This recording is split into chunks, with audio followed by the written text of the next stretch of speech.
وهو العزيز الغفور الذي خلق سبع سماوات طباقا ثم ارجع البصر ठीक हो गया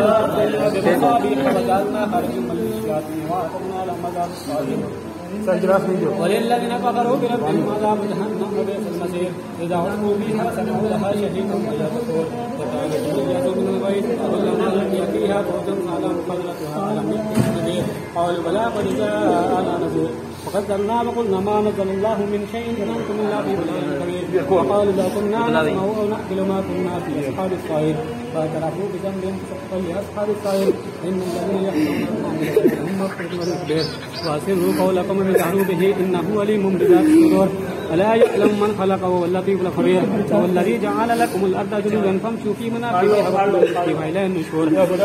آمنتم من في السماء يخسف بكم الأرض فإذا هي تمور أم أمنتم من في السماء يرسل عليكم حاصبا فستعلمون كيف نذير ولقد كذب الذين من قبلهم فكيف كان نكير أولم يروا إلى الطير فوقهم صافات ويقبض ومن هذا الذي هو جند لكم ينصركم من دون الرحمن من الكافرين ومن هذا الذي يرزقكم إن أمسك رزقه فليكن من ونفور أفمن يمشي مكبا على وجهه أهدى أمن هو الذي أنشأكم وجعل لكم السمع والأبصار والأفئدة قليلا ما تشكرون وقالوا إذا قيل هذا الوعد إن كنتم صادقين